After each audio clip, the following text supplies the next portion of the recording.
안녕하세요. 반갑습니다. 9월 모의평가 해설 4부 문을 열었습니다. 우리 4부에서는요, 사회랑 과학 공부를 하겠습니다. 오늘 이 9월 모의평가에 출제된 사회, 그 다음에 과학, 굉장히 전형적인 특징을 갖고 있다는 사실을 여러분이 유념해야 되겠습니다. 첫 번째, 사회는요, 법에 관한 것이라고 할 수 있습니다. 법지문은 전형적인 특징이 있어요. 그건 무슨 말이냐면 법지문에는 개념을 설명하는 정보가 나옵니다. 그리고 법을 적용하는 것과 관련하여 요건에 관한 정보를 제시를 해서 그 정보를 가지고 문제를 만드는 경우가 참 많습니다. 그런 특징을 전형적으로 보여주고 있어요. 지금 선생님이 얘기하는 이 전형적인 특징은 바로 평가원에서 출제한 법지문의 중요한 특징입니다.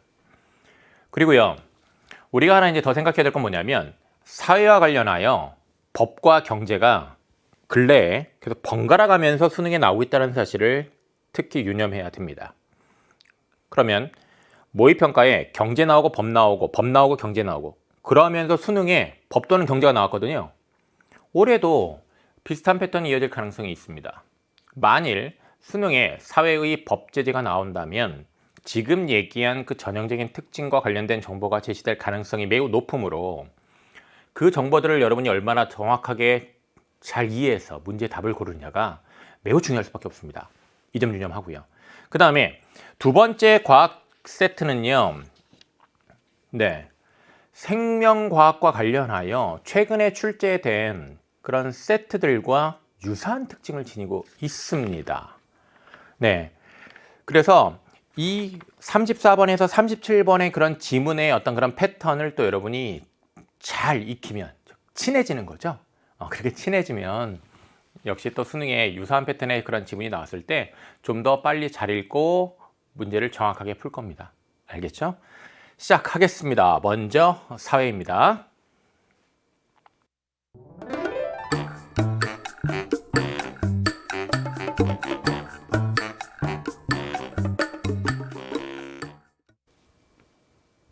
사회 먼저 하고요. 그 다음에 이제 과학 할 텐데, 이번에 출제된 그런 사회와 과학 지문의 그런 내용을 보면 시의성이 굉장히 큰 제재를 가지고 출제한 것을 알 수가 있습니다. 최근 근래에 들어서요, 이런 행정 규제 이제 많이 이루어지고 있거든요.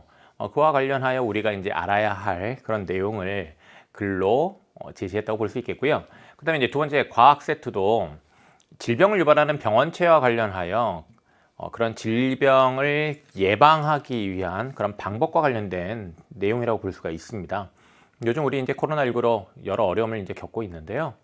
그와 관련해서 또 우리가 알면 좋을 그런 내용을 또 지문으로 이제 제시했다고 볼 수가 있겠습니다. 이렇게 시의성 있는 제재를 활용을 하는 경우도 많습니다. 자, 우리 26번에서 이제 30번 사회부터 시작을 하도록 할 텐데, 먼저 문제를 훑어볼게요. 26번 세부정보 이해하는 문제인데요. 이런 문제는 여러분이 이제 문단별로 읽으면서 풀 수도 있습니다. 해설에서는 읽으면서 풀지는 않겠습니다. 선택지 앞부분만 빠르게 훑어내립니다. 행정, 입법 반복되고 있고 행정 규제라는 말도 보이고 그렇습니다. 그러면 글 읽을 때 행정, 입법이란 말 주목하면서 읽어야 되겠죠. 관련 정보 잘 파악해야 하고요. 27번 기억의 이유입니다. 이런 기억의 이유는요, 글 처음 읽을 때 여러분이 그 맥락 속에서 그 이유를 나타내는, 즉 이유를 추리할 수 있는 근거가 되는 정보를 반드시 짚고 그 이유를 이해하는 읽기를 해야 됩니다. 그래야 27번 문제의 답을 빠르게 고르고 지나가거든요. 27번 문제도 그래서 거의 읽으면서 풀 수 있는 문제입니다. 그리고 그 맥락을 짚을 때 이제 우리가 고려해야 되는 말은 뭐냐면, 선택지 앞부분에 보면 위임 명령이라는 말이 반복되고 있어요. 그 위임 명령과 관련하여 이해를 잘해야 되는 것이겠죠. 위임 명령이 어떤 것이냐, 정확하게 잘 그 개념부터 이해해야 되겠습니다. 28번 행정규칙에 관한 설명 중 적절하지 않은 것이라고 되어 있습니다. 일종의 이것도 이제 세부 정보 이해하는 문제인데요. 행정규칙 출제서로 짚고 그에 관한 정보 읽을 때 주목하면 되겠고요. 29번 보기의 가다에 대해 이해하는 내용으로 가장 적절한 것이라고 되어 있습니다. 가, 나, 다. 빠르게 밑줄 친 말만 봅니다. 법령이란 말이 눈에 들어올 거예요. 그렇죠? 자, 이제 30번 어휘 문제고요. 자, 그러면 이제 우리가 출제 요소를 이제 짚었습니다. 그럼 이제 그런 짚은 그 말들을 중심으로 이제 독해를 빨리 해야 하는 것이죠. 1문단 이제 보면요. 국가, 지방자치단체, 행정주체입니다. 그렇죠? 행정 주체고요. 이런 행정 주체가 행정 목적을 실현하기 위해 국민의 권리를 제한하거나 국민에게 의무를 부과하는 것, 이게 바로 뭐냐? 행정 규제라는 거예요. 그러면 행정 규제의 개념이 나와 있는 거네요. 법지문의 특징입니다. 이렇게 개념부터 정확하게 짚어야 됩니다. 이해를 당연히 해야 되는 것이고요. 그러면 행정 주체가 국민의 권리를 제한하거나 국민에게 이제 의무를 부과하는 것, 행정 규제입니다. 근데 이제 이런 행정 규제는요, 자, 요건이 있는데요. 국회가 제정한 법률에 근거해야 됩니다. 그러면 요건 중요하다고 했습니다. 사회지문 읽을 때. 그래서 이 행정 규제와 관련하여 여러분이 일문단에서 반드시 국회가 제정한 법률에 근거해야 된다. 국회가 제정한 이 법률에 근거해야 된다라는 정보를 중요하게 여기는 읽기를 해야 합니다. 이걸 중요하게 여겼는지 체크해야 되겠고요. 그리고 중요하게 여기지 않았다면 이렇게 요건을 나타내는 정보들을 중요하게 여기는 읽기를 해야 되는구나 라고 자기 것으로 익혀서 만들어서 가야 되겠습니다. 알겠죠? 자, 그 다음에 그러나 국회가 아니라 대통령을 수반으로 하는 행정부나 지방자치단체와 같은, 자, 여기 행정부, 지방자치단체, 자, 국가, 지방자치단체, 그 말이랑 대응하는 거죠. 행정기관이 제정한 법령이 있을 수 있습니다. 그게 이제 바로 뭐냐면 행정입법인 거죠. 그러면 행정입법, 행정기관이 제정한 법령, 이런 식으로 개념을 나타내는 말을 당연히 중요하게 여겨야 됩니다. 네, 그래서 행정입법이라는 말의 개념, 이것도 여러분이 중요한 키워드로 짚어야 되겠습니다. 행정기관이 제정했다. 행정기관이 제정한 거다. 행정규제의 비중이 커지고 있다라는 건데요. 네, 이런 행정기관이 제정한 법령에 의한 행정규제의 비중이 커지고 있다는 얘기입니다. 드론과 관련된 행정규제 사항들처럼 첨단 기술과 이렇게 관련이 있거나 상황 변화에 즉각 대처해야 하거나 개별적 상황을 일일이 빨리빨리 반영해서 규제를 달리해야 하는 이런 행정규제 사항들이 이제 늘어나고 있다고 하고 있습니다. 그러면 여기 비중이 커지고 있다와 관련해 첨단 기술 관련 상황 변화에 즉각 대처해야 된다. 개별 상황을 반영해야 된다. 이런 것들은 결국은 행정입법에 의한 행정규제의 비중이 이루어지는 어떤 요건과 관련된 내용 요소로 우리가 이제 이해할 수도 있는 겁니다. 그래서 이 내용들도 이제 우리가 읽을 때 이제 주목을 해줘야 되는 거고요. 행정기관은 국회에 비해 이러한 사항들을 이제 다루기에 적합하다라는 건데요.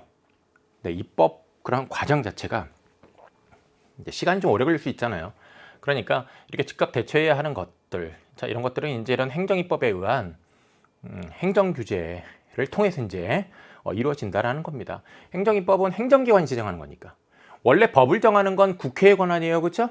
국회의 권한입니다. 그러면 행정기관이 이렇게 마음대로 이렇게 법령을 정할 수 있으면 또 안 되잖아요. 그렇기 때문에 반드시 이 행정입법, 행정규제라는 건 국회가 제정한 법률에 근거해야 되는 거예요. 그래서 행정입법에 의한 행정규제 자체가 기본적으로 국회가 제정한 법률에 근거해야 되는 겁니다. 국회가 이 권한을 어떻게 보면 부여한다고 볼 수 있겠죠. 자, 그 다음에 이어진 내용을 보면요. 행정입법의 유형에는 위임명령, 행정규칙, 조례 등이 있다고 하고 있습니다. 그러면 이 글은 병렬이네요. 열거되어 있는 거네요. 기본 패턴은 병렬이에요. 그래서 이것들에 대해서 이제 하나하나 설명을 하겠죠. 그리고 이제 가장 먼저 위임명령에 대해서 이제 설명을 하겠죠. 그리고 이제 위임명령과 관련하여 아까 우리 문제 출제 요소로 주목했잖아요. 그러니까 위임명령의 개념부터 잘 이해를 해야 합니다. 국회는 행정규제 사항에 관한 법률을 제정할 때 특정한 내용에 관한 입법을 행정부에 위임할 수 있다라고 얘기를 하고 있는데요. 네, 국회가 원래 위법하는 기관이에요. 입법하는 기관, 법을 정하는 기관이에요. 근데 이거를 행정부에 이렇게 위임하는 경우가 있다는 얘기예요. 이에 따라 제정된 행정입법을 위임명령이라고 한다라고 하는 거예요. 자, 그러면 지금 위임명령의 개념 파악한 겁니다. 위임명령은 입법을 행정부에 위임해서 그에 따라 이제 제정된 행정입법인 겁니다. 이해했죠? 자, 이렇게 개념을 나타내는 핵심적인 말 짚어야 되겠고요. 위임명령은 제정주체에 따라 대통령령, 총리령, 부령. 네모 동그라미잖아요. 동그라미는 이 네모에 속하는 거라고 볼 수 있겠죠. 이런 관계를 이제 선생님이 이렇게 네모 동그라미로 나타내요. 그러니까 이런 식으로 관계를 표시하면서 읽으면 문제 풀 때 아무래도 정보 참고하거나 할 때 도움이 됩니다. 자, 그 다음에 모든 국민에게 적용되기 때문에 입법, 예고. 자, 모든 국민에게 적용된다라는 건 위임 명령의 특징이죠. 이런 정보도 주목해줘야 되는 거예요. 그리고 입법, 예고, 공포 등의 절차를 거치는 것도 위임 명령의 특징입니다. 그리고 위임 명령은 원래 입법부는 국회입니다. 국회가 입법을 행정부에 위임한 거예요. 그 위임한 거에 따라서 제정되는 겁니다. 그러면 입법부인 국회가 자신의 권한의 일부를 행정부에 맡긴 거라고 할 수 있죠. 이 말 이해되죠? 네. 그래서 특정한 행정규제의 근거 법률이 위임 명령으로 제정할 사항의 범위를 정하지 않은 채 위임하는 포괄적 위임. 개념을 꼭 반드시 주목하면서 읽어요. 그냥 읽지 말고. 포괄적 위임이라는 말에 지금 개념이 나와 있잖아요. 자, 이 말의 개념 나타내는 부분 찾아보세요. 찾았습니까? 어디입니까? 바로 요 앞에 있는 말이잖아요. 어려운 거 아니었습니다. 자, 근데 이제 이 내용을 자꾸 이제 우리가 이해하는 이런 사고 훈련을 또 해줘야 되는데, 여기 특정한 행정 규제의 근거 법률이 위임 명령으로 지정할 사항의 범위를 정하지 않은 채 위임하는 거예요. 그러니까 이 범위를 정하지 않는다라는 것이 이제 특히 중요한 말이죠. 범위를 정하지 않으니까 포괄적인 거예요. 그래서 이 말 중심으로 포괄적 위임의 개념을 이해를 해야 하고요. 헌법상 상권분리 원칙에 저촉된다라는 얘기를 하고 있습니다. 네, 국회가 입법기관입니다. 그렇다면 입법은 국회에서 이루어지는 겁니다. 행정부가 마음대로 입법하면 그건 상권분리에 위배되는 거예요. 그렇기 때문에 국회가 이 행정부로 하여금 행정 입법을 할 때 자, 무엇에 관한 것인지 명확하게 이렇게 정해줘야 되는 겁니다. 이렇게 범위를 정해놓지 않으면 상권분리 원칙에 저촉될 수 있는 겁니다. 위임된 행정규제사항의 대강을 위임근거법률의 내용으로부터 예측할 수 있어야 한다라는 건데요. 네, 행정규제사항의 대강을 위임근거법률의 내용으로부터 이제 예측할 수 있어야 된다는 얘기는, 이건 달리 얘기하면 결국은 이 위임근거법률에 명확하게 따르는 것이어야 된다는 얘기죠. 그래서 위임근거법률의 내용만 보면 행정규제사항의 대강을 알 수 있어야 됩니다. 그러니까 이거를 거의 그대로 요거에 따라서 정해진다는 얘기예요. 그러니까 국회가 정해놓은 거에 따라서 정해지는 것이지 행정부가 자신들 마음대로 막 정할 수 있는 게 아니라는 거예요. 그 말은 결국은 법률에 근거해야 된다는 얘기예요. 어디가 정한 것? 국회가 제정한 것. 다만 행정규제사항의 첨단기술 관련성이 클수록, 자, 이렇게 첨단기술 관련성이 클수록, 뭐일수록 뭐뭐다. 이런 거는 독해할 때 기본적으로 중요하게 여기세요. 첨단기술과의 관련성이 클수록 위임근거 법률이 위임할 수 있는 사항의 이제 범위가 이제 넓어진다라는 겁니다. 포괄적 위임은 상권분리 원칙에 이제 저촉될 수 있는데, 첨단 기술과 관련된 것은 그런 위임할 수 있는 사항의 범위가 이제 좀 넓어지는 그런 특징이 있는 것이고요. 한편 위임 명령이 법률로부터 위임받은 범위를 벗어나서 제정되거나, 자, 여기 법률로부터 위임받은 범위를 벗어나서 제정된다는 얘기는, 자, 위임 명령은 원래 국회가 제정한 법률에 근거하여 행정부가 입법하는 거잖아요. 근데 이 국회가 제정한 법률에 그러면 근거하지 않고, 그 근거하지 않고 이렇게 범위를 벗어나서 제정되면 당연히 효력이 없죠. 그렇죠? 자, 그러면 기억의 이유. 위임 명령이 이러한 제한을 위반하여 제정되면 효력이 없다는 건 결국 왜 효력이 없겠습니까? 위임 명령이라는 건 결국은, 자, 이게 국회가 제정한 법률에 근거해서 이루어지는 것이어야 됩니다. 그렇죠? 근데 국회가 제정한 법률에 근거하지 않는다면 당연히 효력이 없게 되는 거죠. 또 이어지는 거 여기도 보세요. 위임근거 법률이 사용한 어구의 의미를 확대하거나 축소하여 제정해서는 안 돼요. 이 법률에서 정해놓은 대로 이루어져야 되는 게 위임 명령입니다. 국회가 제정한 법률에 근거해야 된다는 얘기죠. 자, 그래서 여기 이 말, 자, 여기 이 기업과 관련하여 이러한 제한을 위반했다. 이건 결국 의미하는 게 이렇게 법률로부터 위임받은 범위를 벗어나서 지정했다는 것과 어구의 의미를 확대하거나 축소했다는 얘기잖아요. 그래서 요 말과 이렇게 맥락상 관련 있는 부분을 짚고 그러면 마음대로 이렇게 의미를 바꾼다. 그다음에 위임받은 범위를 벗어나서 지정한다. 이런 것은 그렇다면 이렇게 범위를 벗어나서 정한 것은 국회가 지정한 법률로부터 벗어난 거니까 이거에 근거하지 않는 것이다. 이런 이해를 해야 하는 것이죠. 그래서 이제 기억의 이유와 관련하여 27번의 답을 여러분이 골라야 했던 겁니다. 27번 문제의 답을 잘 못 고른 학생들이 참 많습니다. 이런 글의 맥락부터 정확하게 이해하는 훈련을 다시 한번 해봐야 하겠습니다. 자, 그 다음에 행정규칙은 원래 행정부의 직제나 사무처리 절차에 관한 행정입법으로서 라고 얘기를 하고 있습니다. 그럼 여기서 이제 중요한 말은 뭐가 되는 거냐면 행정부의 직제나 사무처리 절차에 관한 것이다 라는 거예요. 지금 우리 위임명령을 먼저 이해를 했습니다. 위임명령은 행정부에 위임하는 건데 행정부에 위임하는 겁니다. 대통령령, 총리령, 부령 이런 게 있고요. 모든 국민에게 이제 적용되는 겁니다. 근데 이제 행정규칙 같은 경우에는 행정부의 직제나 이렇게 사무처리 절차에 관한 것으로서 여기 자 이거에 이제 포함되는 것은 고시, 예규 등이 이제 속하는데 일반 국민에게는 직접 적용되지 않습니다. 요거 위임명령과의 차이점으로 주목해줘야죠. 그 다음에 법률로부터 위임받지 않아도 유효하게 제정될 수 있다는 것도 위임명령과의 차이점이잖아요. 그러니까 이거 주목해줘야죠. 위임명령 제정 시와 동일한 절차를 거칠 필요가 없다. 네, 이런 절차를 거칠 필요도 없다는 것도 역시 차이점으로 주목해줘야죠. 그렇죠? 요 행정규칙의 이 행정규칙의 그런 특징과 관련하여 앞에 위임명령과의 차이점으로 여러분이 또 이제 주목을 해줘야 하는 겁니다. 그러나 행정규제 사항에 관하여 그럼 여기서 우리가 이제 정보 간의 관계를 이제 여러분이 잘 파악하면서 이제 읽는 능력이 필요한데요. 행정규칙이 원래 행정부의 직제나 사무처리 절차에 관한 거잖아요. 그러니까 말 그대로 진짜 행정부 사무처리 이런 걸 행정하는 거예요. 행정하는 것에 관한 규칙인데 근데 이 행정규칙이 행정규제 사항에 관해서 제정되는 이런 예외적인 경우도 있다는 얘기예요. 원래 행정규칙은 이런 행정부의 직제나 사무처리 절차에 관한 것인데 행정규제 사항에 대해서도 이렇게 제정되는 경우가 있다는 얘기입니다. 그렇다면 요거랑 대등한 관계잖아요. 자, 이렇게 요 관계를 짚으면서 읽으면 참 잘 읽는 겁니다. 요 연습을 좀 여러분이 여기서 하세요. 위임된 사항이 첨단 기술과의 관련성이 매우 커서 위임명령으로는 대응하기 어려워 불가피한 경우 이렇게 행정규칙이 행정규제 사항에 대해서 제정이 된다는 얘기입니다. 이런 행정규제 사항에 대해서는 보통 일반적으로 위임명령을 통해서 이제 제정이 되겠죠.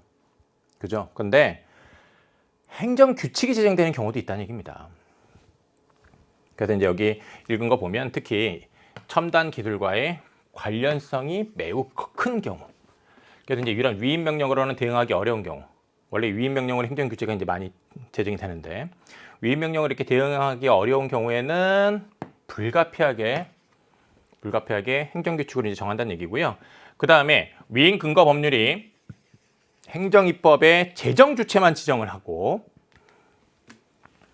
행정입법의 유형을 지정하지 않았다면 자 이렇게 제정 주체만 지정해 놓은 경우 자 그럼 이제 여기서 우리가 이제 이런 정보를 어떤 성격으로 이제 이해를 해야 되는 거냐면요. 자 결국 여기 행정규제사항에 대해서 행정규칙이 예외적으로 제정되는 이 경우 어떤 요건이 있는 거냐면 첨단기술과의 관련성이 매우 커서 이렇게 위임명령으로 대응하기 어려운 이런 요건에 해당이 되면 행정규제사항에 대해서 행정규칙이 정해지는 거예요. 그 다음에 위임근거 법률이 행정입법의 제정주체만 지정하고 행정입법의 유형을 이렇게 지정하지 않은 이런 요건에 또 충족이 되면 행정규칙이 제정이 되는 거예요. 행정규제에 대해서. 요건에 관한 거죠. 그래서 이런 부분을 여러분이 읽을 때 이렇게 법지문과 관련해서 이런 요건에 관한 정보로 주목하는 연습을 여기서 좀 해줘. 다시 한번 하고 가야 좋아요. 자, 여기 행정규칙에 해당되는 것, 네, 고시, 예규 제정될 수 있는 것이고요. 이런 경우에 행정규칙은 위임명령과 달리 입법 예고 공포 등을 거치지 않고 제정된다. 우리 행정규칙의 특징 앞에 절차를 거치지 않는다고 했습니다. 그러니까 절차를 거치지 않으니까 아무래도 비교적 좀 더 빨리 이루어질 수 있잖아요. 그렇죠? 빨리 이루어질 수 있잖아요. 위임명령 제정 시와 동일한 절차를 거칠 필요가 없어요. 그러니까 빨리빨리 대응해야 되는 경우에 이 행정규제 사항에 대해서 행정규칙으로 정해가지고 빨리빨리 대응을 하는 거예요. 그렇죠? 네. 자, 다음 조례에 대한 이해를 해보도록 하겠습니다. 세 번째, 조례는 지방의회가 제정하는 행정입법으로, 저기 이제 주체가 달라요. 지방의회입니다. 지방의회가 제정하는 행정입법으로 지역의 특성을 반영하여 제정되고 지역에서 발생하는 사안에 대해 이제 적용한다라고 하고 있습니다. 제정 주체가 지방자치단체 기관인 지방의회, 이 지방의회가 제정하는 주체죠. 행정부에서 제정하는 위임명령, 행정규칙과 이제 구별되는 거죠. 그렇다면 여기 조례가 여기 지방의회와 그다음에 이제 여기 행정부, 자 이렇게 구별이 되는 겁니다. 그래서 조례 같은 경우에는 지방의회에서 제정, 이런 위임명령이나 행정규칙은 행정부에서 제정. 일단 이렇게 구별을 해야죠. 조례도 행정규제 사항을 규정하려면 법률의 위임에 근거해야 된다. 자, 조례의 특징, 법률의 위임에 근거해야 되고. 그렇다면 이것은 위임명령과의 공통점이네요. 그렇죠? 위임명령의 공통점이고 행정규칙과는 좀 다른 점이네요. 또한 법률로부터 포괄적 위임을 받을 수 있지만 이렇게 포괄적 위임을 받을 수 있다는 건 또 위임명령과의 차이점이겠네요. 근데 또 위임명령과의 어떤 공통점도 있네요. 위임명령 같은 경우에 위임근거 법률이 사용한 어구의 의미를 다르게 사용할 수 없는데 여기에 이 조례도 마찬가지로 위임근거 법률이 사용한 어구의 의미를 다르게 사용할 수 없네요. 공통점이네요.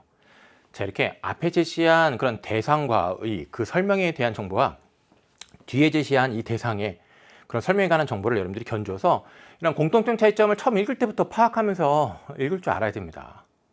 알겠죠? 조례는 입법 예고, 공포 등의 그런 절차를 거친다고 하고 있습니다. 그럼 이거는 위임명령과의 공통점이지만 앞에 지시되는 행정규칙과는 다른 점이네요. 그렇죠? 네. 자, 지문 봤고요. 이제 문제를 봅시다. 윗글의 내용과 이제 일치하는 것은이라고 얘기를 하고 있는데 행정입법에 속하는 법령들은 제정 주체가 동일하다라고 했는데 방금 전에 본 마지막 문단에서 파악했죠. 지금 마지막 문단 읽은 그 기억으로도 이제 여러분이 알 수가 있습니다. 물론 당연히 2문단, 그다음에 이제 3문단, 뭐 4문단 이렇게 읽으면서 이제 이해를 했기 때문에 그 정보들 근거로 이제 판단할 수 있는 건데요. 자, 우리 위임명령, 행정규칙 이런 것들은 이제 제정주체가 행정부가 되겠고요. 그다음에 조례는 지방의회입니다. 동일하지 않습니다. 그렇죠? 그렇다면 일치하는 거 찾는 거니까 답 1번 안 되겠고요. 그다음에 2번 행정입법에 속하는 법령들은 모두 개별적 상황과 지역의 특수성을 반영한다. 모두라고 얘기하고 있는데 모두입니까? 이런 개별적 상황, 지역의 특수성을 반영하는 것은 뭐겠습니까? 마지막 4문단에 보면 조례와 관련하여 지역의 특수성을 반영하여 제정된다 라고 얘기하고 있습니다. 조례가 그런 거지 앞에 위임명령이나 행정규칙까지 다 그런 건 아니죠. 그렇다면 적절하지 않습니다. 행정입법에 속하는 법령들은 모두 정당성을 확보하기 위해 국회의 위임에 근거한다 라고 얘기를 하고 있는데 위임명령 같은 경우에는 반드시 그 국회가 제정한 법률에 근거해야 합니다. 그렇죠? 자, 그런데 이제 행정규칙 같은 경우에는 법률로부터 위임받지 않아도 유효하게 제정됩니다. 그 다음에 조례 같은 경우에는 여기 법률의 위임에 근거해야 합니다. 자, 그렇다면 행정규칙은 당연히 그럼 자, 이 2번 설명에 해당하지 않잖아요. 그렇다면 여기서 얘기하고 있는 이 모두는 적절하지 않은 거죠. 그래서 행정규칙의 법률로부터 위임받지 않아도 유효하게 제정될 수 있다와 관련하여 이 3번 선택지 적절하지 않다라는 판단을 해야 했습니다. 그죠? 네. 자, 다음 4번을 보면 행정규제사항에 적용되는 행정입법은 모두 포괄적 위임이 금지되어 있다라고 얘기를 하고 있는데 이것도 우리가 공통점 차이점 파악하는 읽기를 쓰면 어렵지 않게 판단할 수 있었습니다. 마지막 조례와 관련하여 어떤 얘기를 하고 있냐면 조례는요 포괄적 위임을 받을 수 있다라는 얘기를 하고 있어요. 그러면 모두 포괄적 위임이 금지되어 있다고 얘기하면 안 되잖아요. 특히 이제 위임 명령은 그런 포괄적 위임 그건 안 되는 거지만 이 조례 같은 경우에는 포괄적 위임이 금지되는 건 아니잖아요. 그다음에 이제 5번 행정부가 국회보다 신속히 대응할 수 있는 행정규제 사항은 행정입법의 대상으로 적합하다라고 얘기하고 있는데요. 1문단에 이제 보면요. 어떤 얘기를 하고 있냐면 1문단에 이 행정입법에 의한 행정규제 그것이 이제 이루어지는 건 왜 이제 어떤 경우에 이루어지느냐?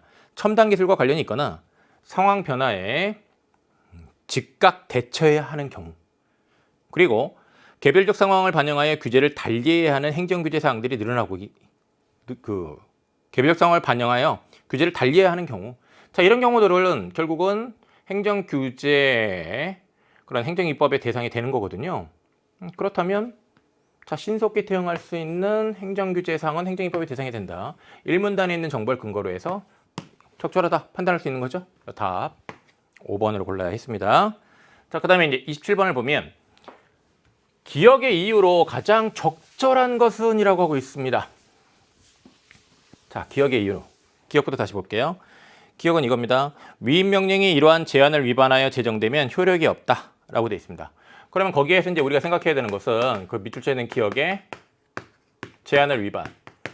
그럼 제한을 위반한다는 건 뭐냐? 그 앞에 문장을 참고를 하면 이런 겁니다. 법률로부터 위임받은 범위를 벗어난다. 법률로부터 이 법률로부터 이런 위임받은 이런 범위를 벗어나서 제정되는 겁니다. 벗어나서 제정되는 것이고 그 다음에 이제 또 하나의 경우는 어떤 경우냐면 위임근거 법률이 사용한 어구의 의미를 바꾸는 거예요. 어구의 의미를 확대, 축소하는 겁니다. 이런 경우가 이제 위반했다라는 거예요. 위반. 그러면 자 범위를 벗어나면 돼요, 안 돼요? 안 돼요. 그럼 범위를 벗어나지 않는다는 건 뭐예요? 법률로부터 위임받은 그걸 그대로 지켜야 된다는 얘기예요. 이 말은 법률에 근거해야 된다는 얘기예요. 법률에 근거해야 된다는 얘기예요. 그리고 이 법률에 정해놓은 이 법률에서 정해놓은 그 의미 그대로 갖다 써야 된다는 얘기예요. 바꾸면 안 된다는 얘기예요. 그러니까 이 말도 결국은 법률에 근거해야 된다는 얘기예요. 그렇죠? 그렇다면 이 경우들은 결국은 이렇게 제한을 위반했다라는 것은 법률에 근거하지 않았다는 얘기하는 거예요. 결국은 위임명령은 반드시 국회가 제정한 법률에 근거해야 합니다. 그렇죠? 그래야만 효과가 있는 겁니다. 이렇게 법률에 근거하지 않는 그런 위반을 하면 당연히 밑줄 치는 기억에서 얘기하는 것처럼 효력이 없습니다. 그래서 27번의 답을 여러분이 이렇게 1번으로 지금 선생님이 생각한 것 같은 그런 추론을 통해서 답을 골라야 했습니다. 자, 이 추론에 필요한 것은 무엇이었습니까? 위임명령의 개념. 그죠? 자, 위임명령은 그 개념이 뭡니까? 국회가 법률을 제정을 할 때 이 행정규제 사항에 관한 법률을 제정할 때 특정한 내용에 관한 입법을 행정부에 이제 위임할 수 있습니다. 이에 따라 제정되는 것이 이제 위임 명령이고요. 이런 위임 명령은 반드시 국회가 제정한 법률에 근거해야 됩니다. 그리고 이제 요 맥락을 고려해야 했던 것이죠.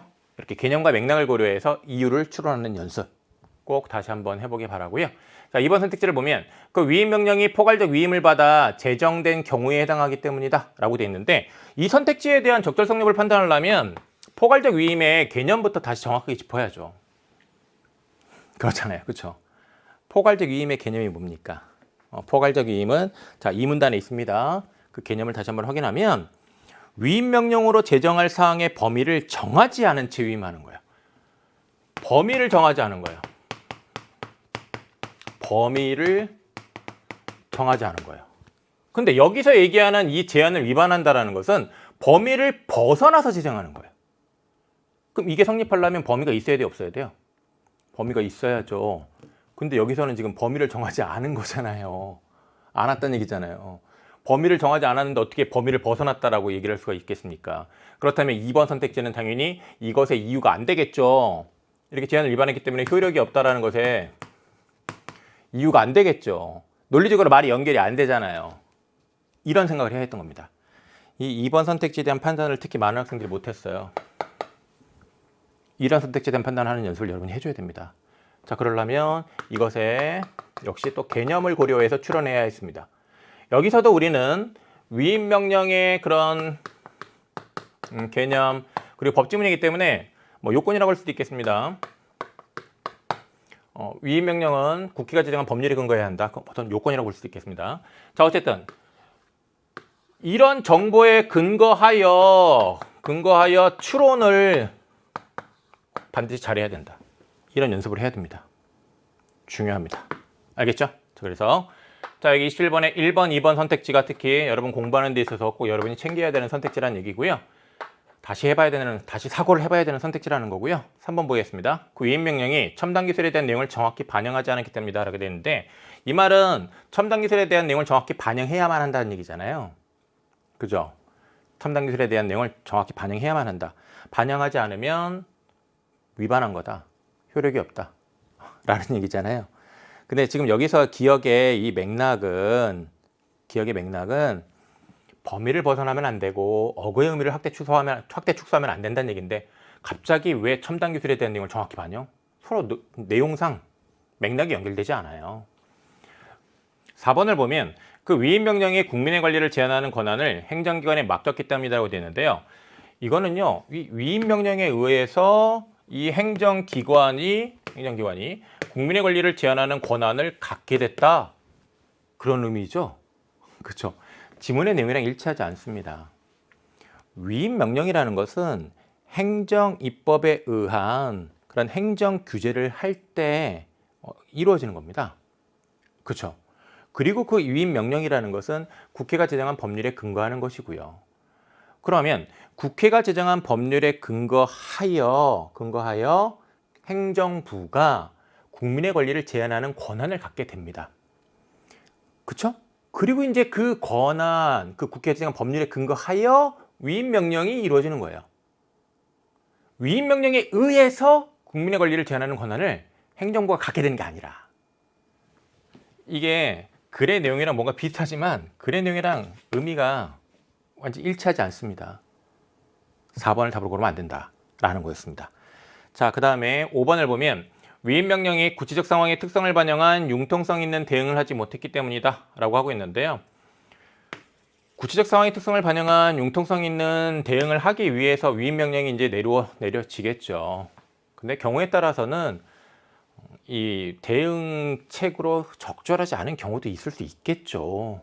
그렇죠. 근데 그거는 그 위임명령이 효과가 있느냐 없느냐 이제 그 문제지, 이 위임명령이 이렇게 법률로부터 위임받은 그런 범위를 벗어나서 제정되고 어구의 의미를 확대 축소하고 하는 이런 내용과 관련 있는 내용이 아니에요. 자, 그러면 5번도 기억의 이유가 되지 않습니다. 자, 그러면 이제 28번 보겠습니다. 행정규칙에 관한 설명 중 적절하지 않은 것은 이라고 이제 얘기를 하고 있습니다. 행정부의 직제나 사무처리 절차를 규정하는 경우라고 하고 있습니다. 자, 여기 1번, 2번 보세요. 이 앞부분이 행정부의 직제나 사무처리 절차를 규정하는 것이고, 행정부의 직제나 사무처리 절차를 규정하는 거죠. 그 다음에 여기 행정규제사항을 규정하는 거예요. 행정규제사항을 규정하는 거고, 행정규제사항을 규정하는 겁니다. 그러면 이 앞부분에 있는 내용들이 결국은 서로 대등한 관계인 거예요.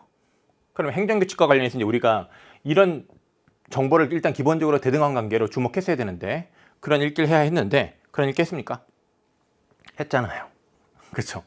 자, 여기 3문단을 보면요. 첫 번째 줄, 행정부의 직제나 사무처리 절차에 관한 행정입법이 원래 행정규칙입니다. 그런데 경우에 따라서 어떤 요건에 해당이 된다고 한다면 행정규제 사항에 관해서 행정규칙이 제정되는 그런 예외적인 경우도 있는 겁니다. 그렇게 구별해가지고 읽었잖아요. 그렇게 읽었으면 이제 이 선택지에 대한 판단을 빨리빨리 할 수 있습니다. 1번을 보면 행정부의 직제나 사무처리 절차를 규정하는 경우 법률의 위임이 요구되지 않는다라고 얘기하고 있는데, 행정규칙의 특징, 기본적으로 법률로부터 위임받지 않아도 유효하게 진행될 수 있습니다. 적절하고요. 일반 국민에게 직접 적용되지 않는다. 일반 국민에게 직접 적용되지 않는다는 것도 행정규칙의 특징으로 우리가 주목했고요. 그 다음에 행정규제 사항을 규정하는 경우에는 예외적인 경우이기 때문에 이제 그와 관련된 이제 내용 요소를 또 봐야 되는데, 위임 명령의 제정 절차를 따르지 않는다고 되는데 행정규칙은 제정 절차를 따르지 않습니다. 그 내용이 역시 3문단에 제시가 되어 있습니다.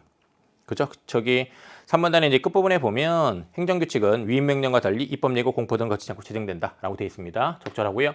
4번 행정규제 사항을 규정하는 경우 위임 근거 법률에 위임을 받은 제정 주체에 의해 제정된다라고 얘기를 하고 있는데, 이 행정규제 사항을 규정하는 것과 관련하여 어떤 요건을 갖췄을 때, 이제 어떤 요건에 해당될 때 이렇게 행정규제 사항을 규정하냐, 그 정보가 제시됐는데, 자 3문단의 중간 이유 부분을 보면 이렇게 되어 있습니다.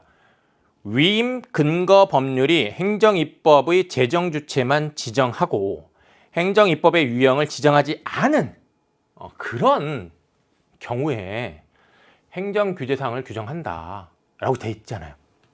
그러니까 위임 근거 법률에 위임을 받은 제정 주체에 의해서 제정된다라는 것, 그 부분에 이제 근거하면 적절한 거죠. 그 다음에 이제 5번 행정규제 사항을 규정하는 경우 위임 근거 법률로부터 위임받을 수 있는 사항의 범위가 위임 명령과 같다라고 얘기를 하고 있는데요. 자, 행정규제 사항을 규정하는 것은요, 어떤 경우에만 규정을 하냐면, 자 3문단에 여기 나와 있습니다. 첨단 기술과의 관련성이 매우 큰 경우, 이런 첨단 기술과의 관련성이 매우 큰 경우, 그 다음에 이제 방금 전에 읽은 것처럼 위임 근거 법률이 행정입법의 제정 주체만 지정한 경우, 제정 주체만 지정한 경우, 이런 경우에 행정규칙으로 행정규제사항을 규정을 합니다. 자, 그런데요, 여기 위임 명령 같은 경우에는 자, 우리 1문단을 이제 보겠습니다. 이제 1문단을 보면요, 첨단 기술과 관련된 경우도 있지만 상황 변화에 즉각 대처해야 하거나 개별적 상황을 반영하여 규제를 달리해야 하는 이런 경우들 다 위임 명령 내려집니다. 그러면 이 위임 명령이 내려지는 경우는 그 범위가 더 넓어요. 그리고 이제 이 중에 어떤 첨단 기술과 관련이 있거나 아니면 이런 제정 주체만 지정하는 경우나 이런 특수한 경우, 이런 예외적인 경우만 요 행정규칙에 의해서 행정규제 사항을 규정하는 거란 말이에요. 그렇다면 이렇게 위임 명령과 같을 수가 없죠. 그러니까 5번 이걸 답으로 골라야 하는 거죠. 네. 자, 다음 29번입니다. 윗글 바탕으로 보기의 가다에 대해 이해한 내용을 하자 이제 적절한 것은 이라고 얘기를 하고 있는데, 갑은 새로 개업한 자신의 가교 홍보를 위해서 인근 자연공원에 현수막을 설치하려고 한다고 합니다. 현수막 설치에 관한 행정규제의 내용을 확인하기 위해서 이제 시청에 문의하고 아래 같은 회신을 받았대요. 자, 여기 이제 요 밑줄에 이제 가, 나, 그다음에 이제 다. 자, 이와 관련된 이제 선택지 판단을 잘 해야 되는데, 알려드립니다. 5개 광고물 등의 관리와 5개 광고 산업 진흥에 관한 법률 제3조에 따른입니다. 그러면 이 가는 결국 국회가 제정한 법률입니다. 이건 국회가 제정한 법률이고요. 이 국회가 제정한 이 법률에 근거하여 허가 또는 신고 대상 광고물에 관한 사항은 대통령령으로, 자, 대통령령은 위임 명령이죠. 이런 대통령령으로 자, 이렇게 정해져 있는 겁니다. 자, 그래서 여기 이제 이 나 같은 경우에는 대통령령이에요. 그러니까 위임 명령이에요. 5개 광고물 등의 관리와 5개 광고 산업 진흥에 관한 법률 시행령, 이건 이제 위임 명령에 해당이 되겠죠. 이 제5조에 이제 규정되어 있다는 겁니다. 자, 그렇다면 자, 여기 국회가 제정한 법률에 근거해서 요 위임 명령에서 이 내용에 대한 구체적인 내용을 정해놨다는 얘기죠. 허가 또는 신고 대상 광고물에 관한 사항을 구체적으로 여기서 정해놨다는 얘기죠. 이에 따르면 문의하신 규격에 현수막을 설치하려면 설치 전에 이제 신고를 해야 된다라는 것이고요. 또한 위 법률 제16조 광고물 실명제에 의하면 자, 위 법률 제16조라고 되어 있습니다. 신고번호, 표시기관, 제작자명 등을 표시하도록 이제 규정을 하고 있는데 자, 요 위 법률은 요 가겠죠. 그쵸? 여기는 지금 법률 시행령입니다. 그러니까 위 법률하면 여기 법률이겠죠. 요걸 이제 짚어야 됐고요. 그래서 이제 역시 요 국회가 제정한 이 법률에 근거하여 신고번호, 표시기간, 제작자명에 대해서는 여기 이 지방의회에서 제정한 법령에 따라야 된다라고 하고 있습니다. 요거는 우리가 이제 지문에서 읽은 바에 따르면 이건 조례겠죠. 이렇게 파악한 다음에 이제 우리가 1번 선택지를 이제 보도록 할게요. 지방의회니까 조례죠. 자, 그다음에 재정주체가 지방의회예요. 그러니까 조례. 이렇게 파악하면 됐고, 자 1번을 보면 가의 제3조의 내용에서 나의 제5조의 신고 대상 광고물에 관한 사항의 구체적 내용을 확인할 수 있겠군이라고 하고 있습니다. 이게 살짝 치사한 선택지예요. 자, 이거 뭐냐면 앞뒤를 바꿔놨어요. 그거 파겠습니까? 그런 생각을 못하고 그냥 이 정보의 이미지만 생각하면요, 이거 얼핏 봤을 때 맞는 것처럼 판단이 돼요. 그러니까 1번을 답으로 고른 거예요. 우리가 이 선택지가 제시하는 이 정보의 이미지가 지문과 유사하다고 해서 그 유사한 거에만 끌려가지고 답을 훌러덩 골라버리면 안 돼요. 분명히 어떤 점에서 같고 혹시 어떤 점에서 다르진 않은지 판단해야 됩니다. 자, 이게 구체적인 내용을 확인할 수 있는 건 위임명령이에요. 즉 나입니다, 나. 이 국회가 제정한 법률에 근거해서 허가 또는 신고 대상 광고물에 관한 사항을 구체적으로 정해놓은 거는 이 나예요, 나. 그러니까 가에서 구체적 내용을 확인할 수 있는 게 아니에요. 가와 관련하여 구체적인 내용을 나에서 확인할 수 있는 거지. 적절하지 않은 이유 알겠죠? 자, 요런 실수, 요런 함정에 빠지면 안 됩니다. 자, 앞뒤 바꿔놓고 말만 비슷하게 이제 이미지 유사하게 만들어 놓은 거예요. 그런 함정에 절대 빠지지 않도록 하고, 나의 제5조는 가의 제16조부터 제정할 사항의 범위가 정해져 위임을 받았겠군이라고 얘기를 하고 있어요. 여기 나의 이제 제5조 얘기를 하고 있는데, 가의 제16조부터 제정할 사항의 범위가 정해져 위임을 받은 게 아니라, 자, 제16조는 다와 관련이 있습니다. 이 제5조는 뭐에 따른 거죠? 여기 이 제3조에 따라서 제정된 겁니다. 그렇죠? 그렇다면 이 나의 제5조는 가의 제3조로부터 제정할 사항의 범위가 정해져 위임을 받은 거죠. 16조가 아니라. 적절하지 않겠죠? 자, 그 다음에 나는 다와 달리 입법 예고와 공포 절차를 거쳤겠군이라고 하고 있는데, 여러분 나도요. 자, 위임명령 절차를 거칩니다. 입법 예고, 공포 등의 절차를 거치죠. 근데 조례, 이 다도 자 마지막 문단에 보면요, 입법 예고, 공포 등의 절차를 거쳐 제정된다고 했습니다. 그렇다면 달리라고 하면 돼요, 안 돼요? 안 되죠. 그죠? 자, 그 다음에 4번입니다. 나에 나오는 광고물의 의미와, 자 여기 나에 나오는 광고물의 의미야, 다에 나오는 이런 광고물의 의미 다 뭐랑 일치해야 되죠? 여기에 나오는 이 광고물, 자 이건 어구입니다. 이런 어구의 의미는 이것들이 근거하고 있는 국회에서 제정한 법률과 일치해야 됩니다. 여기에서 제정해 놓은 의미랑 일치해야 돼요. 벗어나면 안 됩니다. 그러니까 당연히 여기에서 사용한 그 의미와 동일한 의미로 나에도 사용되고 다에도 사용되니까 나에 나오는 광고물의 의미랑 다에 나오는 광고물의 의미는 당연히 일치하겠죠. 적절하다고 판단해야죠. 결국 이제 이것도요, 여러분이 이제 이 문단의 그 뒷부분에서 아까 독해할 때 요건이라고 해서 이제 짚어주는 내용 있잖아요. 그럼 정보를 잘 주목을 하고 적용을 이제 잘 하면 이걸 잘 답으로 고르는 거죠. 이 문제는요, 1, 2, 3, 4번에 아마 반응률이 좀 비슷할 거예요.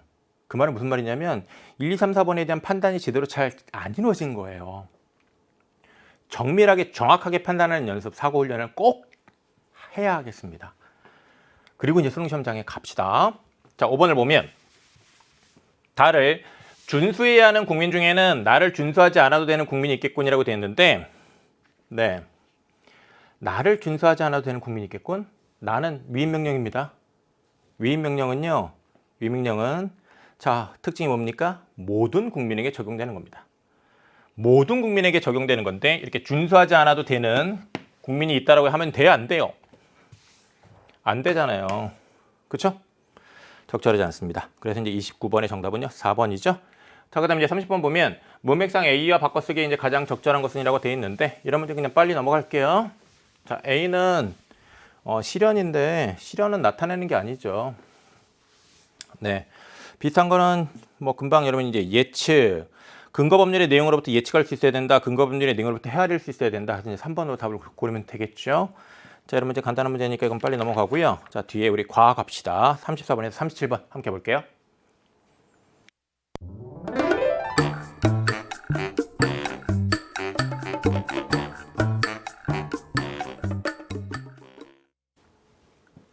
이어서 과학 함께 하겠습니다. 자, 이 과학 역시 독해하기 전에요. 지금 문제부터 먼저 살짝 보도록 하겠습니다.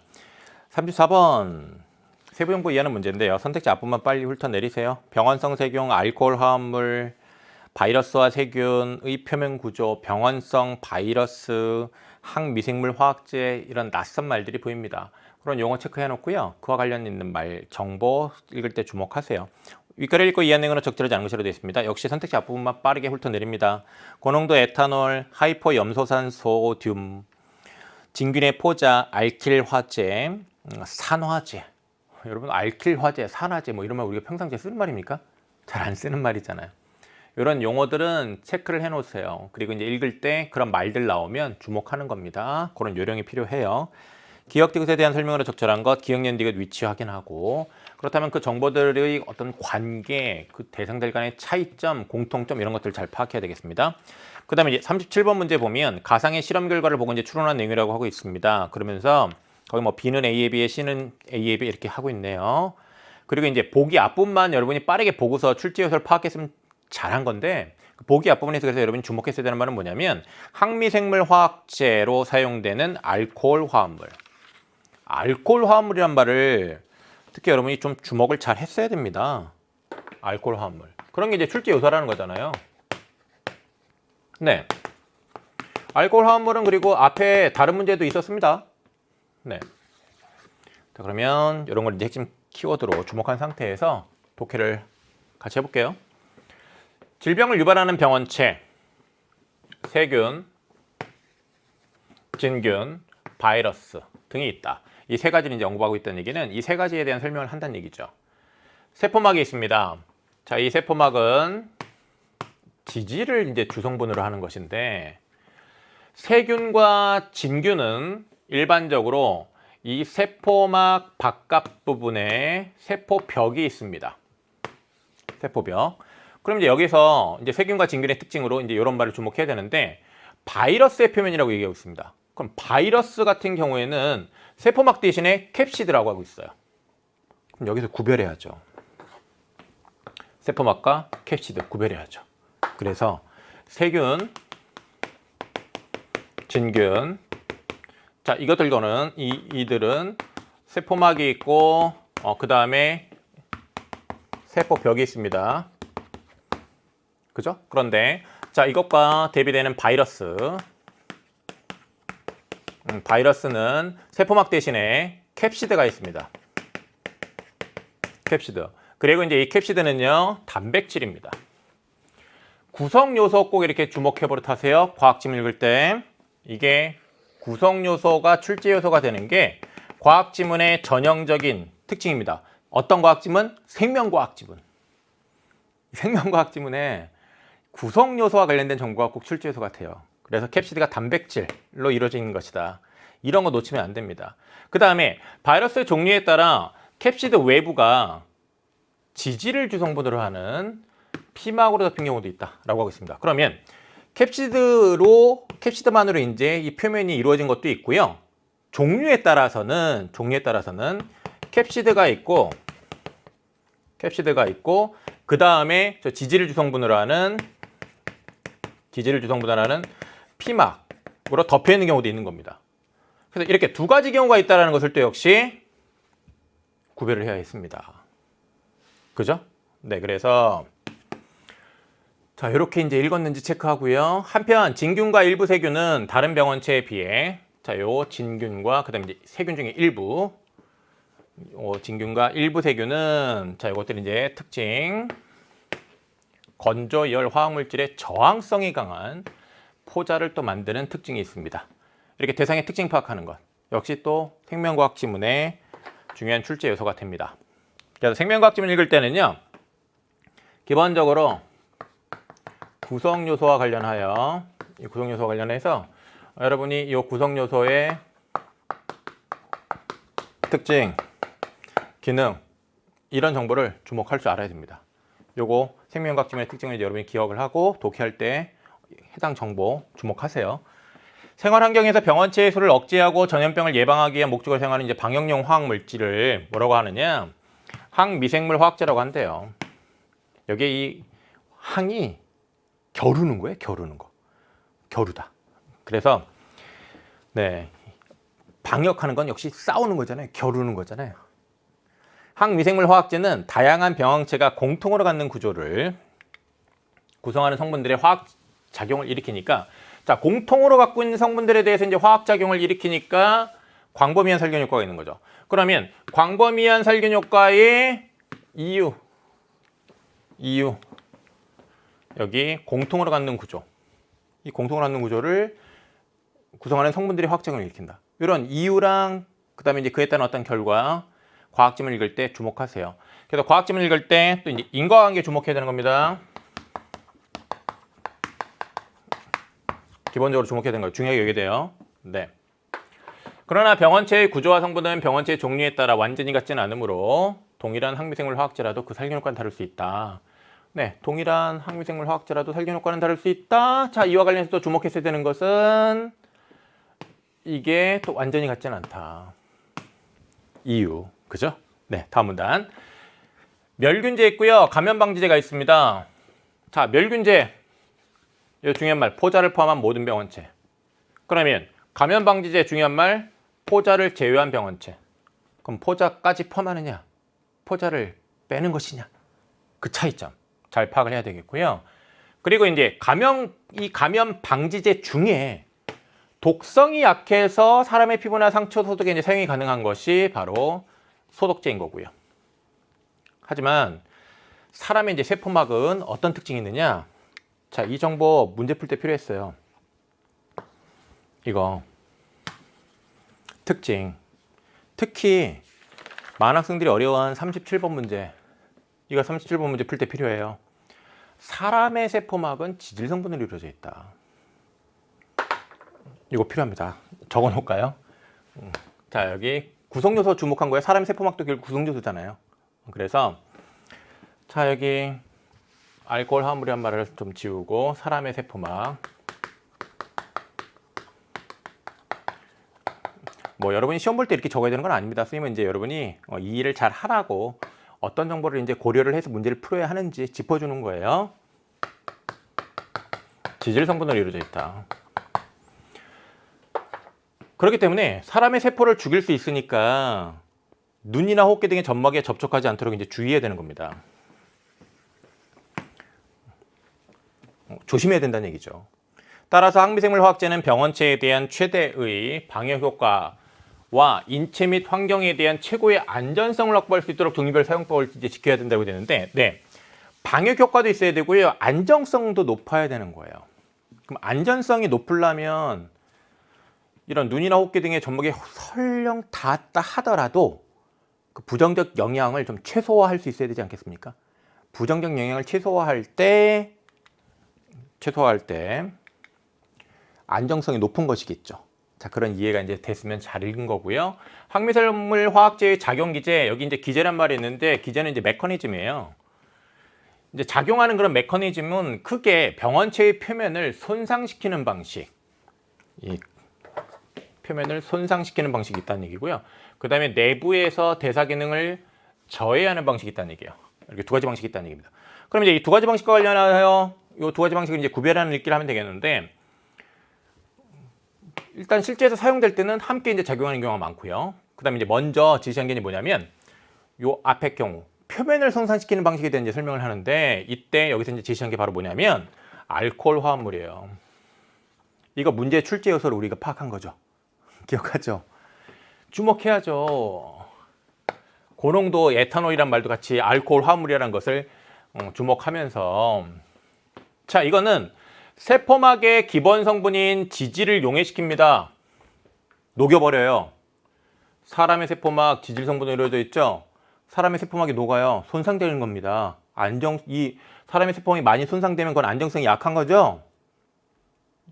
자, 그렇다면 알코올 화합물 지질을 용해시키고 그 다음에 단백질을 변성시킵니다. 단백질을 변성시킵니다. 그 다음에 병원성 세균에서는 세포벽을 약화시킵니다. 세포벽이 있습니다. 이 세균은 세포벽을 갖고 있는데 이걸 약화시킵니다. 그렇죠? 그렇다면 지금 여기 이 알코올 화합물, 자, 이것의 뭡니까? 기능, 역할. 기능 역할 기본적으로 중요하게 여기세요. 또한 알코올 화합물은 지질 피막이 없는 바이러스보다 지질 피막이 있는 병원성 바이러스에서, 자, 이것의 특징, 지질 피막이 있는 병원성 바이러스에서 방해 효과가 크다. 이것도 37번 문제 판단 근거잖아요. 출제 요소잖아요. 알코올 화합물은 지질을 용해시키니까 이렇게 지질 피막이 있는 자, 병원성 바이러스, 이 지질 피막이 있는 이 바이러스를 방해 효과가 큰 거죠. 이걸 파괴하는 거예요. 용해시키니까. 그죠?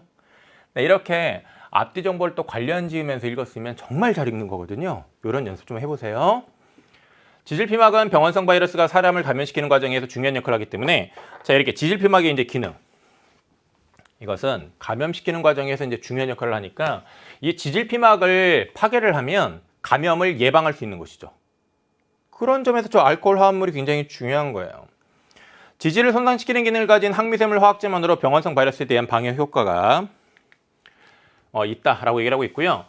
지질 피막이 이제 유무와 관계없이 하이포염소산 소듐, 자, 이것도 아까 우리 세부정보 이해하는 문제에서 이제 봤던 말이니까 이런 용어 체크를 하고, 자, 이것이 이제 산화제입니다. 이제 산화제인데, 자, 이제 요게 이제 널리 또 이제 사용된다라고 얘기를 하고 있습니다. 자, 이 산화제에 대한 이제 설명이 나와 있는데요. 바이러스의 공통적인 표면 구조를 이루는 캡시드를 손상시킵니다. 캡시드. 바이러스 캡시드 갖고 있잖아요. 이걸 손상시키는 거예요. 그래서 이제 감염력을 잃게 한다라고 얘기하고 있죠. 다음입니다. 병원체의 표면에 생긴 약간의 손상이 병원체를 사멸시키는 데 충분하지 않더라도 항미생물 화학제가 이제 내부로 침투하는 것에 대한 설명하고 있습니다. 표면을 손상시키는 것과 이제 관련된 설명이 여기 앞에 나와 있고요. 그 다음에 이제 여기 내부로 침투하는 경우 이제 설명을 하는데, 이렇게 내부로 침투하면 살균 효과가 이제 증가한다라고 얘기를 하고 있는데, 알킬 화재, 자, 이거 이제 대상이고요. 산화제 있습니다. 그럼 이제 이것들이 또 이제 어떤 기능을 하느냐, 그런 정보가 나와 있다고 한다면 당연히 주목해 줘야죠. 기능 역할 중요하게 여기라고요. 그래서 여기에서 필수적인 물질 대사를 정지시킨다라는 말을 주목하는 읽기를 했고요. 글루타르 알데하이드, 네, 말이 어렵습니다. 이것이 이제 알킬 화제인데, 알킬 화제가 알킬 작용기를 단백질에 결합시키면 단백질을 변성시킵니다. 단백질의 성질을 바꿔버리는 거예요. 기능을 상실하게 하는 거죠. 그래서, 자, 그러면 이거 인과관계란 말이에요. 인과관계 주목하면서 읽어요. 핵산의 염기에 결합시키면, 자, 이것도 역시 인과관계입니다. 뭐면 뭐뭐다 이런 정도 기본적으로 출제소가 됩니다. 핵산의 염기에 결합시키면 핵산을 비정상 구조로 변화시켜서 유전자 복제와 발현을 교란한다. 자, 이런 정보들 다 주목하면서 읽으세요. 산화제인 하이포염소산 소듐은, 자, 이것이 이제 산화제라고 얘기를 하고 있는데, 자, 이것은 병원체 내에서 불특정한 단백질들을 산화시켜라고 얘기를 하고 있습니다. 불특정한 단백질들을 산화시켜가지고 단백질로 이루어진 효소들의 기능을 비활성화하고 병원체를 이제 사멸에 이르게 한다. 근데 저 불특정한 단백질들이 이제 산화해서 파괴되면 당연히 그 단백질들, 이제 효소가 결국 단백질이니까 그 단백질로 이루어진 효소들의 기능이 비활성화되는 것이고 병원체가 이제 죽게 된다, 이 말이죠. 자, 질문 받고요. 이제 문제를 보겠습니다. 윗글에서 답을 찾을 수 있는 질문에 해당하지 않는 것은 이라고 얘기를 하고 있는데, 병원성 세균은 어떤 작용 메커니즘으로 사람을 감염시킬까? 병원성 세균이 사람을 감염시키는 그런 메커니즘, 어떤 작용하는 그런 과정, 원리 이런 것이 설명되어 있나요? 아니에요. 지문에 지금 제시되어 있는 거는 어떤 정보만 이제 제시가 되어 있냐면, 예를 들면 이런 겁니다. 그 바이러스의 구성 요소와 관련하여 사문단에 보면, 사문단 중간 정도에 지질피막은 병원성 바이러스가 사람을 감염시키는 과정에서 중요한 역할을 한다. 뭐 지질피막이 감염시키는 데 있어서 어떤 하는 역할 정도 제시가 되어 있지. 그리고 이 지질피막도 사실은 이제 병원성 바이러스에 또 하는 얘기지. 병원성 세균이 어떤 작용 기제로 사람을 감염시키는지에 대한 그런 설명은 나와 있질 않아요. 그래서 이것은 답 1번으로 빠르게 골라야 하는 것이었고요. 알코올 화합물은 병원성 세균의 살균에 효과가 있을까라고 얘기를 하고 있는데, 네, 알코올 화합물의 그런 기능과 관련해서 이제 우리가 주목했던 게 뭡니까? 사문단에 보면요, 알코올 화합물은요, 지질을 용해시키고 단백질을 변성시키고요, 병원성 세균에서는 세포벽을 약화시켜요. 세포벽. 병원성 세균에서는. 그러면 병원성 세균의 세포벽을 약화시키는 그런 효과가 있는 거잖아요. 그래서 살균하는 거잖아요. 맞죠? 자, 그 다음에 바이러스와 세균의 표면 구조는 어떤 차이가 있을까라고 됐는데, 네, 바이러스는 표면에 캡시드 혹은 이제 캡시드에 이제 피막이 있습니다. 그 다음에 이제 세균 같은 경우에는 세포막, 세포벽으로 되어 있고요. 차이가 있죠? 네, 이거 일문단 통해서 적절하다고 판단해야 했습니다. 4번, 병원성 바이러스 감염 예방을 위한 방역에 사용되는 물질에는 무엇이 있을까라고 얘기를 하고 있는데, 자, 이런 물질과 관련하여 지금 이 글에서 설명하고 있는 것은 항미생물 화학제입니다. 항미생물 화학제가 있지요 라고 답할 수 있습니다. 자, 그 다음에 5번, 항미생물 화학제가 병원체에 대해 광범위한 살균 효과를 나타내는 이유는 무엇일까 라고 얘기를 하고 있는데요. 관련 정보 우리가 이문단에서 봤었습니다. 이문단의 세 번째 줄 보면요, 항미생물 화학제는 다양한 병원체가 공통으로 갖는 구조를 구성하는 성분들의 화학작용을 일으키므로 광범위한 살균 효과가 있다. 그렇죠. 자, 그 부분을 근거로 삼으면 적절하다고 판단 어렵지 않게 할 수 있습니다. 답 1번입니다. 35번, 윗글을 읽고 이해한 내용으로 적절하지 않은 것은 이라고 얘기를 하고 있습니다. 고농도 에탄올, 저것은 알코올 화합물이에요. 알코올 화합물, 지질피막이 있는 바이러스의 방역 효과가 있다. 알코올 화합물의 그런 기능은 뭐니까요? 지질을 용해시키니까요. 네, 지질을 용해시키니까 지질피막이 있는 바이러스의 방역 효과가 있겠죠. 그리고 알코올 화합물 관련해서 어떤 정보가 또 제시가 되어 있냐면, 사문단에 자, 6번째 줄부터 보면 알코올 화합물은 지질피막이 없는 바이러스보다 지질피막이 있는 병원성 바이러스에서 방역 효과가 크다라고 얘기하고 있습니다. 적절합니다. 그 다음에 하이포염소산 소듐이란 것에 대한 이제 설명이 나와 있는데요. 병원체 내부가 아니라 표면의 단백질을 손상시킨다라고 얘기를 하고 있는데, 하이포염소산 소듐에 대한 정보는 5문단에 제시가 되어 있습니다. 지문 맨 끝에 보면 병원체 내에서 불특정한 단백질들을 산화시킨다고 하고 있습니다. 그러면 내부가 아니라는 말은 틀렸죠? 병원체 내에서 불특정한 단백질을 산화시키는 거니까 2번이 적절하지 않은 것이 되겠고요. 진균의 포자는 바이러스에 비해서 화학물질에 대한 저항성이 더 강하다라고 얘기를 하고 있는데, 네, 1문단에 보면요, 한편 진균과 일부 세균은 다른 병원체에 비해, 예를 들면 이제 바이러스에 비해 건조, 열, 화학물질의 저항성이 강한 포자를 만든다고 했습니다. 그렇다면 1문단에 있는 그 부분의 정보를 근거로 해서 이거 적절하다 판단되죠. 4번, 알킬 화제는 병원체 내에서 핵산의 염기에 알킬 작용계를 결합시켜 라고 얘기를 하고 있는데, 자, 우리 인과관계 생명과학 지문 읽을 때 중요하게 여겨야 되겠습니다. 알킬 화제와 관련하여 5문단에서 어떤 정보를 얘기를 하고 있냐면, 자, 5문단의 5번째 줄입니다. 알킬 화제가 알킬 작용기를 핵산의 염기에 결합시키면 뭐라고 나와 있냐면 유전자 복제와 발현을 교란한다고 되어 있습니다. 그럼 유전자의 발현을 방해한다는 얘기잖아요. 적절합니다. 5번, 산화제가 다양한 바이러스를 사멸시키는 것은 이라고 얘기를 하고 있습니다. 산화제가 다양한 바이러스를 사멸시키는 것은 그 산화제가 바이러스의 공통적인 구조를 구성하는 성분들에 작용하기 때문이다 라는 얘기를 하고 있는데요. 자, 이와 관련해 이제 4문단의 끝을 봅니다. 4문단의 밑에서 세 번째 줄 보면 하이포염소산 소듐 등의 산화제가 이제 널리 사용된다 라는 얘기를 하면서요, 병원성 바이러스의 방역에 사용되는 산화제는 산화제는 바이러스의 공통적인 표면 구조를 이루는 캡시드를 손상시키는 기능이 있어요. 바이러스의 공통적인 표면 구조를 이루는 캡시드를 손상시킨단 말이에요. 캡시드. 그렇기 때문에 다양한 바이러스 당연히 파괴를 하겠죠. 그렇다면 5번 적절합니다. 그래서 5번은 그 3원단의 끝부분에 있는 정보를 가지고 판단해야 했습니다. 자, 35번 함께 봤고요. 36번. 기억 디귿에 대한 설명으로 적절한 것은 묻고 있습니다. 기억과 니은은 모두 질병의 원인이 되는 진균의 포자와 바이러스를 사멸시킬 수 있다라고 얘기를 하고 있는데, 멸균제랑 감염방지제의 차이점은 멸균제는 포자를 포함한 모든 병원체, 감염방지제는 포자를 제외한 병원체예요. 그러니까 기억과 니은이 모두 포자와 바이러스를 다 사멸시킬 수 있다고 얘기하면 안 되죠. 기억과 니은은 이 포자와 관련하여 차이가 있습니다. 그렇다면 적절하지 않죠.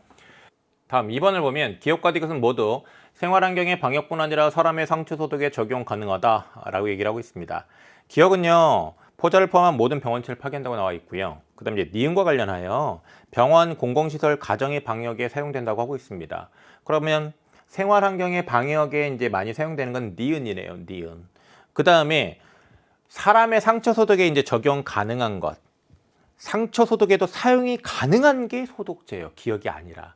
그러니까 기억과 디귿 모두에 대해서 이렇게 설명하는 건 당연히 적절하지 않겠죠. 그다음에 3번을 보면 니은과 디귿은 모두 바이러스 종류에 따라 살균 효과가 달라질 수 있다고 되는데, 니은과 디귿은 항미생물 화학제예요. 그렇죠? 당연하죠.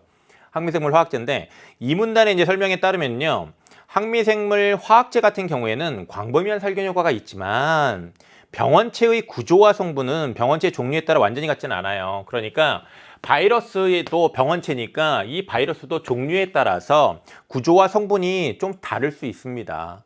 다를 수 있으니까 동일한 항미생물 화학제라도 그 바이러스 종류에 따라 살균 효과가 다를 수 있겠죠. 그러니까 3번은 적절한 거죠.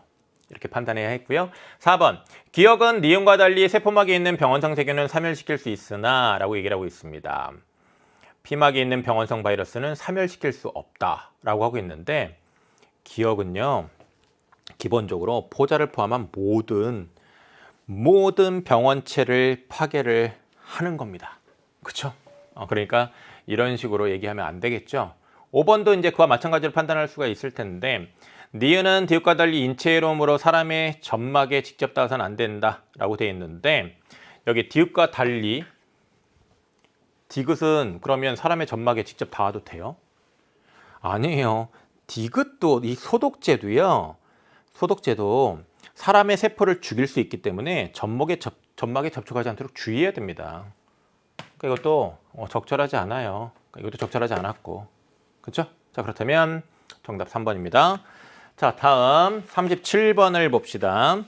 보기는 윗글을 읽은 학생이 가상의 실험 결과를 보고 추론한 내용이다. 가에 들어갈 만한 이제 적절하지 않은 것은 아니라고 되어 있는데, 여기 가상의 이제 실험 결과와 관련하여 제시되어 있는 내용들 보겠습니다. 항미생물 화학제로 사용되는, 이것 주목했어야 돼요. 알코올 화합물. 그래서 알코올 화합물의 그런 기능을 기본적으로 주목을 했어야 합니다. 알코올 화합물의 기능은 뭐죠? 알코올 화합물의 기능은 지질을 용해합니다. 자, 이거의 기능은, 그래서 여러분이 이렇게 지문에서 이 대상의 기능 주목하고 그 기능에 관한 정보 문제 풀 때 가져다가 문제 해결의 키로 쓰는 거예요. 자, 지질을 용해하고 단백질을 변성시킵니다. 단백질의 성질을 바꿔버려요. 그리고 세포벽을 약화시킵니다. 세균 같은 경우에. 이게 이제 알코올 화합물의 기능입니다. 자, 이걸 이제 파악한 상태에서 결과 1을 보면 A에서 지질을 손상시키는 기능만을 약화시켰다고 합니다. 자, 그러면 요 A는요, 이 세 가지 기능이 있는데 이 세 가지 중에 요 지질을 용해하는 요 기능을 약화시켰어요. 그 약화시킨 게 B예요. B. 그 다음에 A에서 캡시드를 손상시키는 기능. 캡시드가 뭐죠? 자, 구성요소, 이건 단백질입니다. 그러면 단백질 변성시키는 것과 관련 있는 거죠? 이렇게 단백질 변성시키는 기능을 강화시켰어요. 강화시킨 겁니다. 알코올 화합물은 기본적으로 어떤 특징이 있냐면 이것은 이런 세 가지 이제 기능을 하는데 이 세 가지 중에 이 단백질 변성시키는 그런 기능을 강화시킨 게 C예요. 그 다음에 결과 3. B는 이제 결과 1에서 얻은 거죠. 결과 1에서 얻은 건데 이 지질을 용해하는 그런 기능을 약화시킨 겁니다. 캡시드를 손상시키는 기능만을 그냥 강화시킨 겁니다. 그래서 이제 D를 얻었습니다. 학생의 출원. 화합물들의 방역 효과와 안전성을 비교해 보면 방역 효과와 안전성을 이제 비교한다는 얘기입니다. 이렇게 비교하는 걸 잘해야 돼요. 결과를 추론한 다음에 비교하는 것. 그게 고난도 문제의 특징이거든요. 그런 사고를 여러분이 잘해야 됩니다. 자꾸 연습해 줘야 돼요. 남은 기간 동안. 그래서 이 문제는 여러분이 올해 수능에 출제되는 고난도 문제와 관련하여 연습해야 할 것이 있는 그런 지문입니다. 그래서 이 문제에서 답을 고르는 데 필요한 사고를 여러분이 이제 잘할 수 있게 되면 수능도 잘 본다고 보면 돼요. 알겠죠? 여러분 파이팅입니다. 자, 해볼게요. 지질 손상 기능과 캡시드 손상 기능은 서로 독립적이며 화합물 A, B, C, D의 비교 조건은 모두 동일하다.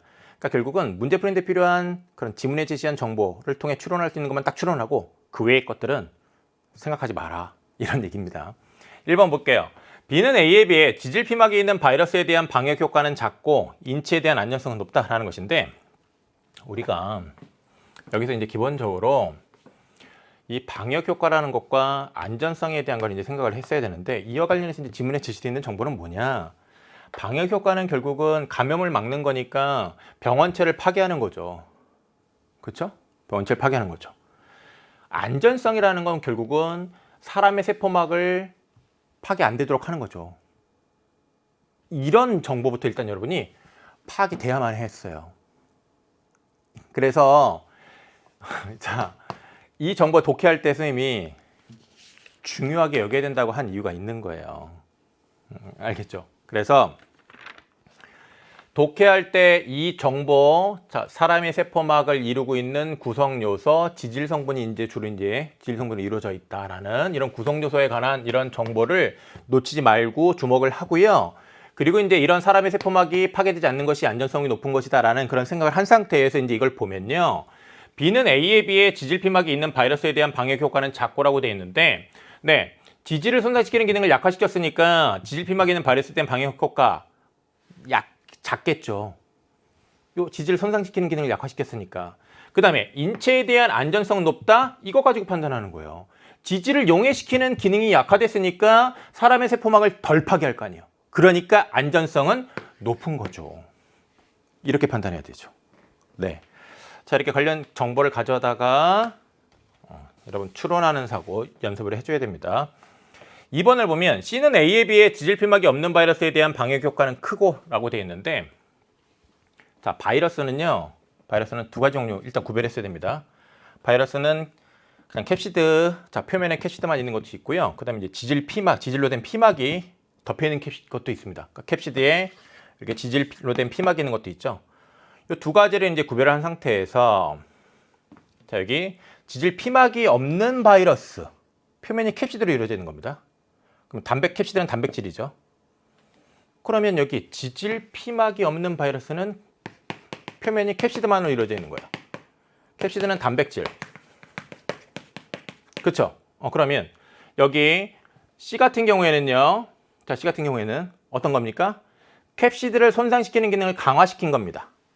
그러면 당연히 C 같은 경우에는 지질 피막이 없는 이런 캡시드로 표면이 이루어져 있는 바이러스에 대한 방역 효과, 이걸 파괴하는 효과가 크겠죠. 큽니다. 그 다음에 인체에 대한 안전성은 같다라고 얘기를 하고 있는데 지질을 용해시키는 기능은 똑같은 거잖아요. A나 C나. 그럼 지질을 용해시키는 기능은 똑같으니까 안전성은 같다라고 말할 수 있겠죠. 그렇죠? 그 다음에 3번을 볼게요. C는 B에 비해 지질 피막이 있는 바이러스에 대한 방역 효과는 크고 인체에 대한 안전성은 같다라고 얘기를 하고 있는데 그럼 C와 B가 이제 어떤 것인지 확인을 해야 될 텐데요. C는요, 캡시드를 손상시키는 기능만을 강화시킨 겁니다. 그러면 A와 마찬가지로 이제 지질을 용해시키는 기능은 A랑 같은 거예요. 그 다음에 B는요, 이런 지질을 용해시키는 기능을 약화시킨 겁니다. 그죠? 자, 그러면 B와 C의 차이는 캡시드를 손상시키는 기능을 강화했느냐의 차이예요. 그러면 C 같은 경우에는 캡시드를 손상시키는 기능이 강화가 된 거고, 그죠? 그 다음에 이제 B 같은 경우에는 지질을 손상시키는 기능이 약화가 된 거예요. 그러면 C는 B에 비해 지질 피막이 있는 바이러스에 대한 방역 효과는 크다.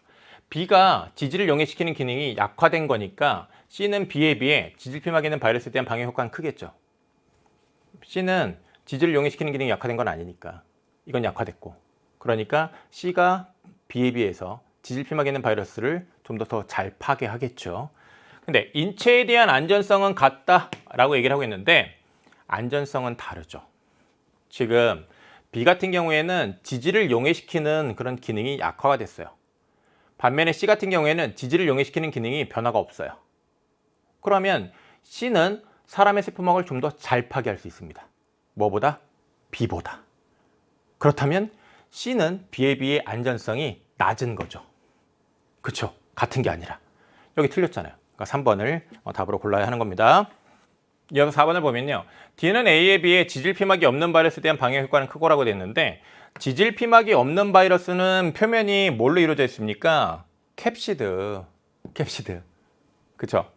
그러면 이 캡시드는 단백질로 이루어져 있으니까 당연히 이제 단백질 변성 효과가 크면 캡시드를 손상시키는 기능이 강화되어 있으면 방역 효과가 큰 겁니다. 근데 이 D 같은 경우에는 B에서 캡시드를 손상시키는 기능만을 강화시켰습니다. 그러니까 캡시드를 손상시키는 기능이 강해진 거예요. 자, 그러면 A보다 캡시드를 손상시키는 기능이 강한 게 D죠. 그러니까 D는 A에 비해 지질 피막이 없는 바이러스, 즉 표면이 캡시드로 이루어져 있는 이런 바이러스에 대한 방역 효과가 크겠죠. 그 다음에 인체에 대한 안전성은 이제 높다라고 얘기를 하고 있는데 이 D는 B를 가지고 캡시드를 손상시키는 기능을 강화시킨 겁니다. B는 지질을 용해하는 기능이 약화가 된 거예요. 즉 안전성이 A보다 높은 거예요. 그러면 A보다 안전성이 높은 B를 가지고 캡시드를 손상시키는 기능만을 강화한 D는 당연히 A보다 안전성이 높겠죠. 적절하죠. 이 4번 선택지도 이렇게 복합적인 사고를 해야 되기 때문에 이거 어려운 선택지입니다. 그래서 여러분이 이 문제에서는요 3번과 4번 선택지에 대한 판단하는 것을 꼭 다시 한번 연습을 해야 된다. 그 다음에 이제 5번을 보겠습니다. D는 B에 비해 지질 피막이 없는 바이러스에 대한 방역 효과는 크고 라고 얘기를 하고 있는데 지질 피막이 없는 바이러스, 요 표면 캡시드로만 이루어져 있는 겁니다. 그렇다면 캡시드를 손상시키는 기능이 강화된 것은 방역 효과가 큰 거예요. 근데 여기 보면 D는 캡시드를 손상시키는 기능만을 강화시킨 겁니다. 뭐보다? B보다. 그러니까 당연히 D는 B에 비해 캡시드를 손상시키는 기능이 강화되어 있으니까 지질 피막이 없는, 즉 캡시드만으로 표면이 이루어져 있는 바이러스에 대한 방역 효과가 크겠죠. 그 다음에 인체에 대한 안전성은 같다라고 얘기를 하고 있는데 B, 지질을 용해하는 기능을 약화시킨 겁니다. 그리고 그 기능을 약화시킨 B에서 캡시드를 손상시키는 기능을 강화한 게 D니까 B나 D나 똑같이 지질을 용해하는 기능을 갖고 있어요. 그럼 지질을 용해하는 기능이 동일하니까 둘의 안전성은 같은 것이죠. 이 지질 용해하는 기능이 바로 사람의 세포막 파괴와 관련이 있으니까. 그죠? 네. 그래서 적절합니다. 자, 5번까지 다 판단했습니다. 자, 37번까지 이제 다 했는데요. 여러분 고생 많았습니다. 이제 우리 평가원이 출제한 시험 문제는 수능 하나 남았습니다. 우리 모의평가 해설 강의를 통해서 이제 여러분이 자, 실수한 거, 몰랐던 거 꼭 잘 보완해서요. 수능에서는 여러분 대박 나기 바랍니다. 여러분 고생 많았습니다. 안녕.